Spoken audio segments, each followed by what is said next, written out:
Good morning, everybody.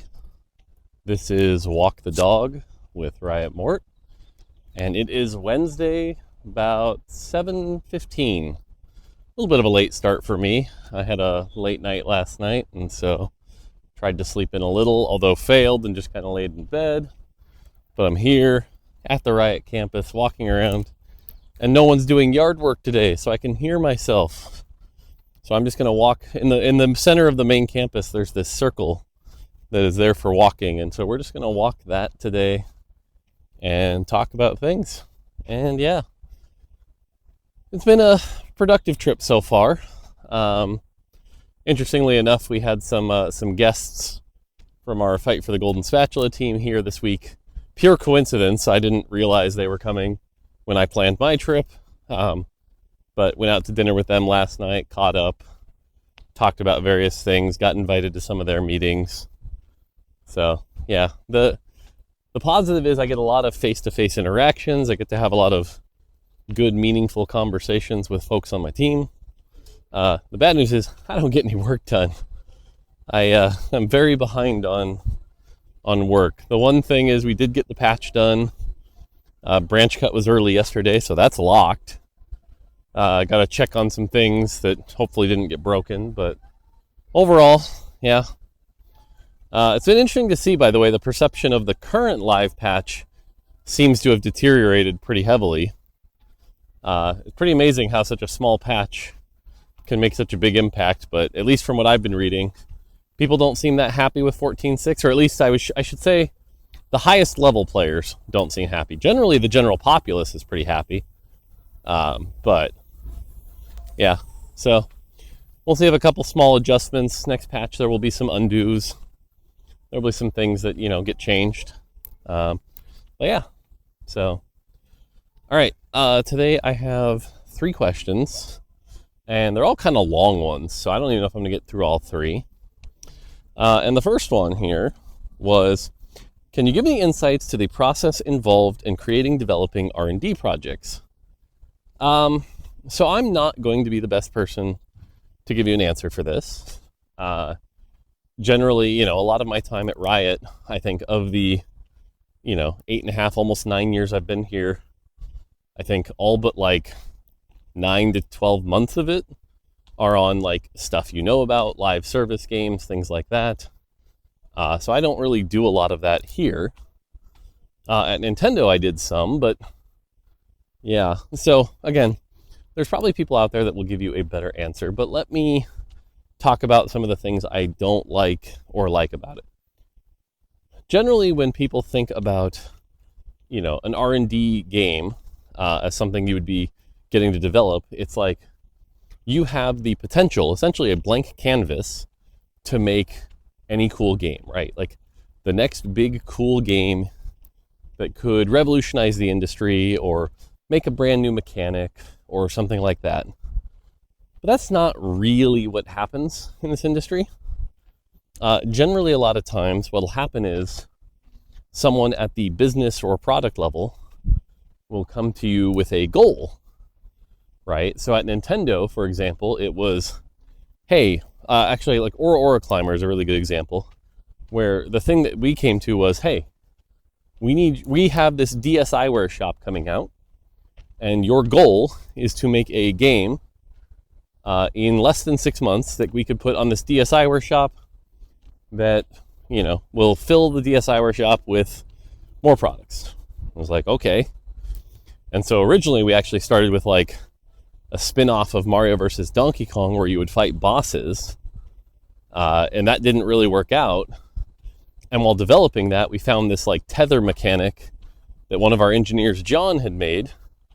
And I turned that into a pitch where you'd have a little character using that tether mechanic to jump up and collect things. And so they said, okay, and then you move forward, right? But ultimately, at the end of the day, it wasn't a blank canvas. It was specify this goal. And that's generally true for every project I worked at Nintendo. It's sort of okay, we have this 3DS hardware coming out, and we want you to make a title that'll come out in the first 6 weeks. Oh, and we also want it to be a Mario versus Donkey Kong game. Good luck. And that was the thing. Or if you were lucky, you could talk some of the higher up people into agreeing to a goal. So like, for example, with Amiibo Challenge, this was me saying, I was in some meeting and I was like, hey, I would love to make a title that supports people who buy all these Amiibos, because, you know, Amiibos were actually supposed to do things, not just be cool little figures on your shelf. And I was like, hey, how about we make a title that rewards people for buying these and gives them some free content? And they were like, oh, okay, we're kind of down with that. Go forth, right? But yeah, so, and a lot of the times at Nintendo, for example, if you didn't have one of these clear goals, your project would get shot down. For example, I know a lot of different divisions of Nintendo would pitch like, I just want to make the next Kid Icarus. And they would just get rejected because it's like, well, what's the point? Like, you can't just say, I want to make the next in a series. You need to have a clear product goal that helps Nintendo achieve its business. And so, you know, if you're somebody who's more the creative type of just like, wouldn't these games be neat? You're going to struggle pretty heavily because you have to think about it in terms of the business, not in terms of this would just be neat, which is a shame. And again, like, I'm sure anyone watching this who's just a fan of video games is like, well, that's dumb. I just want to make a cool game. And yeah, well, that's kind of the trade-off, right? Then once you get started on this, and this is where I can talk about my time on like Project Hammer, then what's really scary about an R&D game is you could work on this game for 1, 2, 5, 10 years. And if, let's just say you're a random low-level designer or artist on a team, your job is to do the things you've been ordered to do, right? So like, hey, low-level designer on Project Hammer, your job is to use the enemies we've created. You don't have any say in that. And we want you to make level 3. Right, you're going to make stage 3, and it's this New York battle, and the centerpiece is halfway through the level.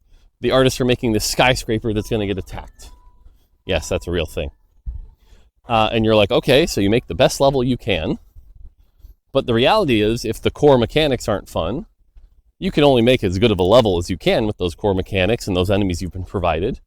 You know, when you have 4 different types of enemies, you're like, okay, well, I'll do 3 of the little enemy, and then 6 of the little enemy, and then 1 of the big enemy with 2 of the little enemies.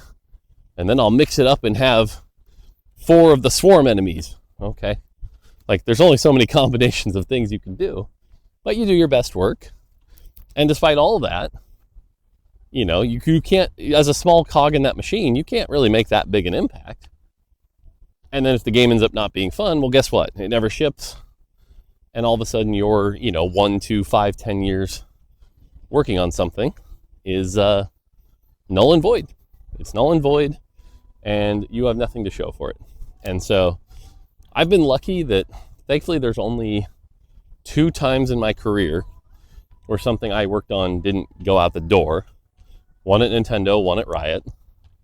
But not everyone's that lucky, right? Or even worse, imagine working on something for 8 years and then it ships and it's garbage, sells like nothing, and ruins the company, right? And like, what do you have to show for 8 years in the industry? Well, you worked on insert bad title here, And that's one of the riskiest, scariest things about R&D. Now, obviously the pro here is like, for every giant colossal failure or risky thing, there is hey, I was one of the original designers on League of Legends, and that game ended up becoming gangbusters, and I, kind of a rock star now. And there's definitely like, basically the way I would phrase it is, working in the R&D space in the game industry is high risk, high reward, right? Like, you can completely crash out and end up doing nothing, or you can define the industry and move forward. And so that's kind of the big trade-off. Now compare that to a live service game, right? Like TFT, there are elements of R&D in it, right? Like anytime we make a new set, you need to innovate the mechanics or the champions or come up with, improvements to the game, things like that. But the reality is, you have a good blueprint, you know what the game is, you know what the core is. It's pretty hard to really screw it up.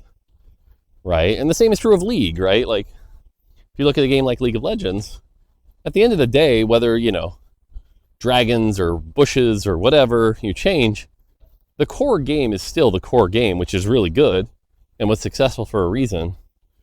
You're not gonna, blow anything up. And so I would call it, lower risk, lower reward.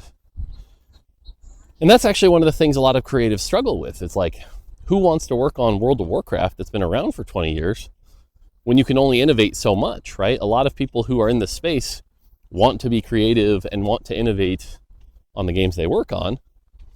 But, if player expectations are, don't change anything, it's pretty tough. Or, if you're on League and you're making the 175th champion, it's like, that space has been pretty explored, Now, that is one of the reasons I love working on TFT, is because every set is essentially a mini R&D project where we get to, like, push the limits. But, again, you can only push the limits so much, right? Like, you're not going to change TFT to a kart racer or a, turn-based RPG. Like, that's just not happening. And so if your interest is in making a turn-based RPG, well, then being on TFT is not going to do that for you, So big things there is that, like I said, it can high risk, high reward, ruin your career, but also elevate your career, yada, yada, yada. And again, it really just depends on, like, how much of a creative drive you have, right? Like, some designers, like, say, myself, will be really happy working on, a game where, or like, for example, the League of Legends mission system, right? Like, that was something I worked on early on that maybe a super creative person is like, the mission system, that's boring. But I think a good professional designer can get in there and go, well, I'm going to make the best, most efficient mission system that we can do with 3 months. Here you go. And they're sort of proud of that problem they solve, right? Because again, I'm less creative and more logical. And so solving those problems for me is kind of the excitement. But like I said, if you're more of a, and I think that it's funny, like, one of the titles of, we didn't have these at Nintendo so much, but Western indie companies have them as creative director. Like, I would be a horrible creative director, right? Creative directors, like, build the world and the fantasy and talk about, like, the thematics and stuff like that. I would be so bad at that. Oftentimes I see in a lot of R&D stuff that, like, we get too far ahead on those things and people forget gameplay mechanics, but yada, yada, yada. Anyway, so yeah, that's kind of the pros and cons of R&D. I think the one last story I can tell is, like, one of my last Nintendo projects, before it became Amiibo Challenge, we had this, like, 6-month period where me and my engineering buddy Dean were sort of like, they were like, you can pitch different things. I think we pitched like 6 or 7 different projects, one of which, hilariously enough, is like a really archaic version of TFT if you think about it, though it's pretty disconnected. It's like, it wasn't that similar. But we pitched all these R&D games, and here's the scary thing about that process, is you have to pitch it to people that might not understand the industry, might not want to take risks, might not understand the business, And so a lot of the things we would pitch at Nintendo, they would sort of be like, well, we're not sure this could be successful. Well, this doesn't seem like a Mario vs. Donkey Kong game. Well, you've only shipped puzzle games. We're not sure you could do this other type of game. And so they just kind of reject them. And it can feel arbitrary, these rejections of, like, okay, well, if you hate this idea, And that was actually one of the things that caused me to want to leave Nintendo, was sort of like, after 6 months of pitching various things, only to end up back at, hey, we'll accept it if you pitch another puzzle game with Mario vs. Donkey Kong, but anything else? Probably not. Was like, okay, I get it. You want me to be the Mario vs. Donkey Kong factory for the rest of my life. I think I'm good, So I think that's why you see a lot of companies that maybe get stuck making the same game over and over, So, yeah. It's also why it's hard to keep people at the same company. It's like, imagine you worked on, I don't know, Halo 2, 3, and 4, and you've been doing that for 12 years, and then someone's like, all right, time for Halo 5, and you're like, but I only have so much time in this industry. Let me do something else, you know? So there you go. Hopefully that was at least somewhat insightful. All right, next question. This one's from Mr. Raptor. It was kind of asking for my general thoughts on set 14. And like I said, obviously there's a learnings article coming out. We'll talk about that. So I don't want to, spoil everything in the learnings article or anything like that. But here's where I'm at with sort of sets on TFT. We're never going to make a terrible set. And yes, I know there are people on the internet who are going to say set 14 is a terrible set or the worst set or blah, blah, blah, blah, blah. That's the internet. It's just talking. Set 14 is not the worst set we've ever made. Now, is it the best set we've ever made? No, not even close. I think right now that the way I measure the success of a set, beyond the because a lot of people will talk about balance, and it's like, balance is actually one of the least, it's not that important. Whether the balance is good or bad, it'll work out, right? We've seen a good patch, at least one good patch in set 14, where the set is super balanced. Does that make the set super fun? Not really.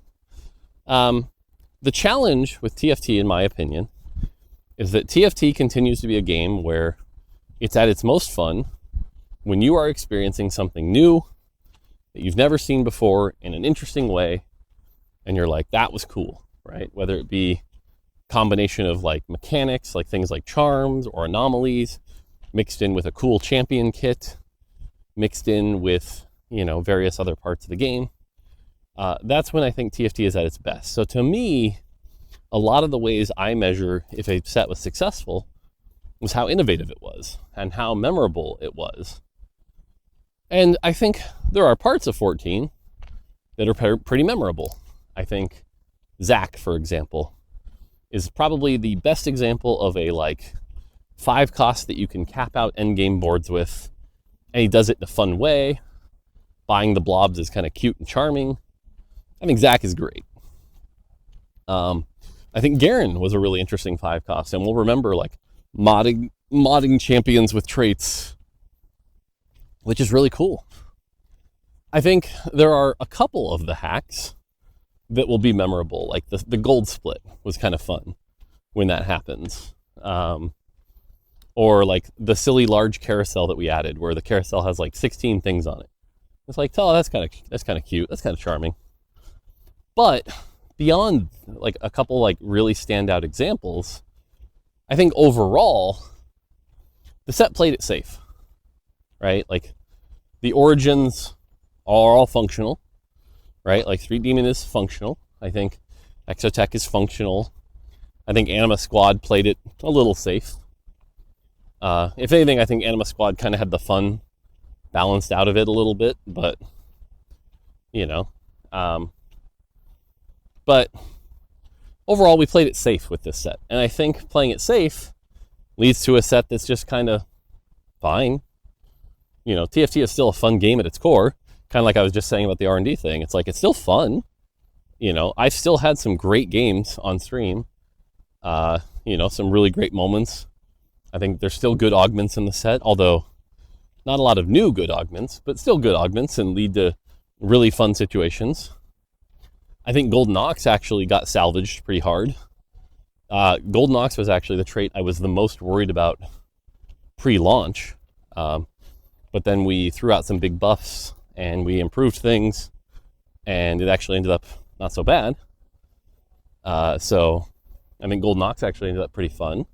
When you have 4 and 6 Golden Ox and you're just dropping lots of gold, that's pretty cool.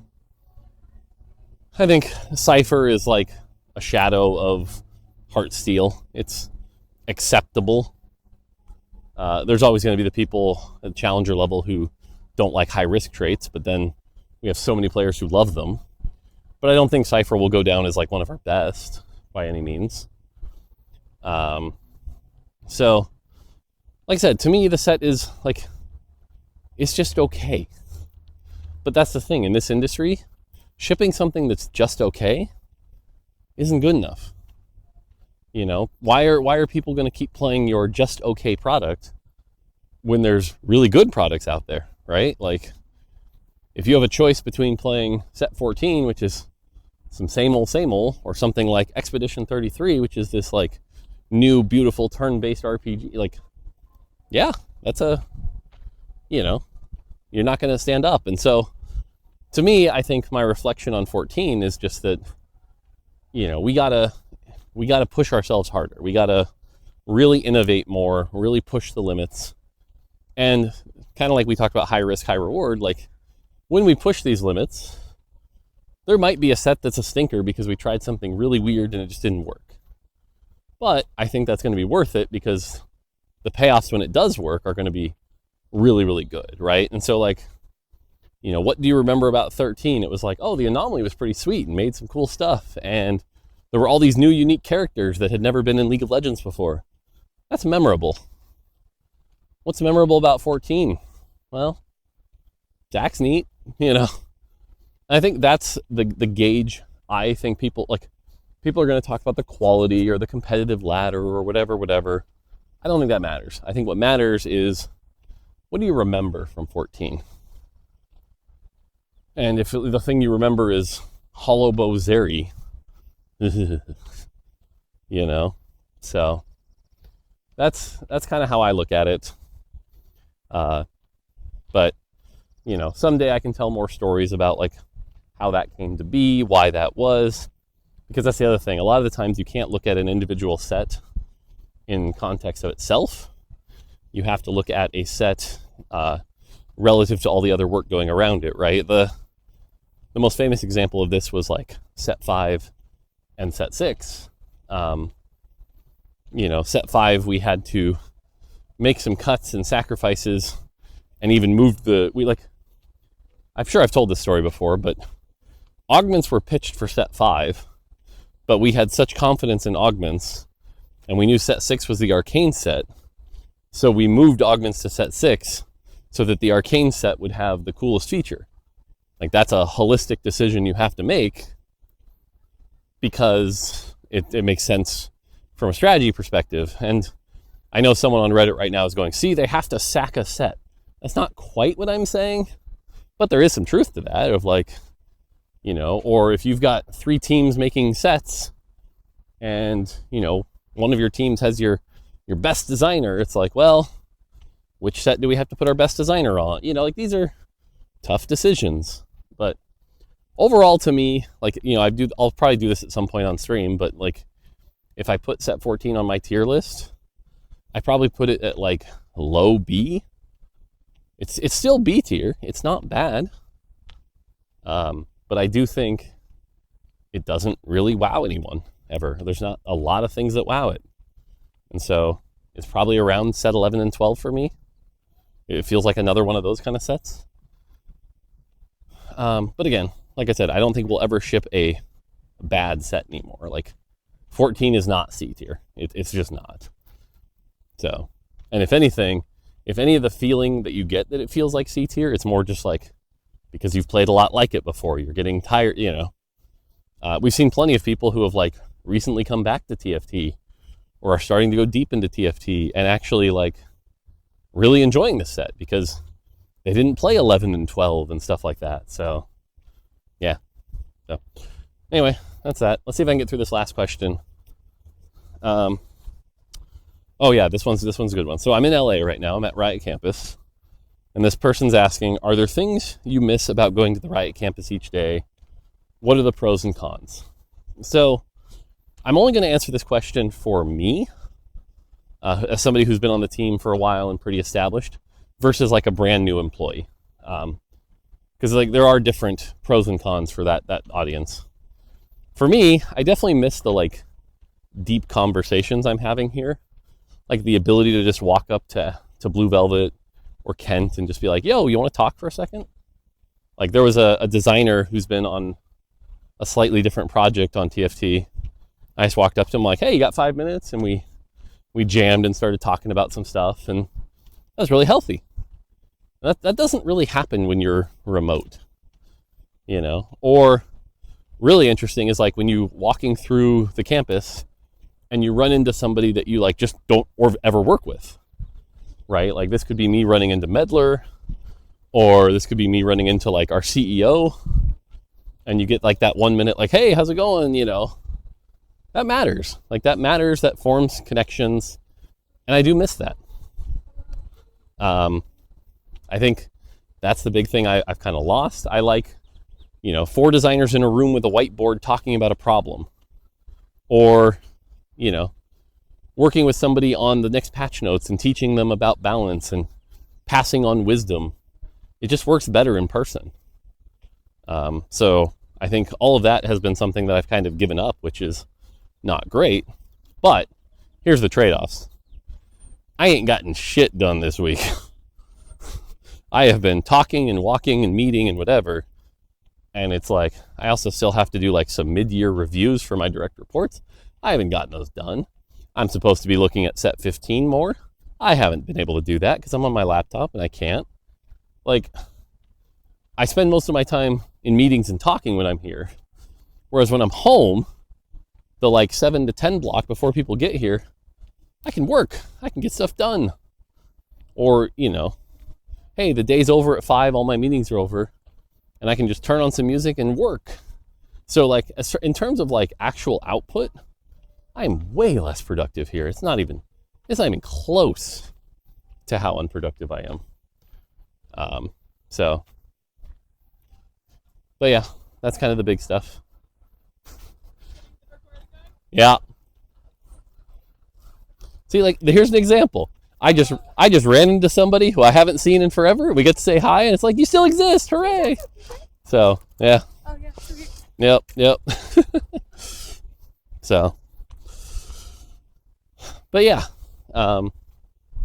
that's kind of the trade-off. So yeah, and we're actually we're getting, it's like what, 7:40, so people are starting to show up to the office. Some of the other early risers here, so people are starting to come in. But yeah, so that's kind of the immediate pros and cons for me. Now, obviously, that's excluding the other stuff like, you know, traveling. Like, my God, I do not miss traveling. If I could teleport here, though, I was telling my boss's boss, Jeff, that if I could teleport here, I'd probably still be here like 4 or 5 days a week. It's that valuable if I could teleport here, but I can't. So kind of a moot point, but yeah. So yeah, I think that's kind of it. I think generally I feel pretty distant to a lot of the team as well, just because it's like, oh, he lives out in the middle of nowhere, you know. Lots of jokes about how, oh, Mort came back from the forest to work on stuff. So it is what it is. So, all right, there you go. It's been about 28 minutes. This should be good. Those were 3 good questions, hopefully good topics. Tomorrow, interestingly enough, here is a holiday. So no one will be at the campus other than one of the teams I'm working with on a thing. We decided to work through the holiday and then make it up next week. So it'll actually be a pretty quiet day, and maybe I'll actually get some stuff done. I think I also want to work on those mid-year reviews like I was talking about. So I should be able to get that done. But yeah, and then this weekend, patch rundown. And yeah, that's kind of it. Oh yeah, and we'll talk about the curveball. So yeah. All right, I think that's it. Hopefully you guys have a great day. The other fun thing is tonight, a bunch of rioters, we're getting together. We're going to do a Final Fantasy Magic draft. So that'll be fun. Kind of looking forward to that tonight. So, cool. All right. That's going to do it for me. Until next time, take it easy.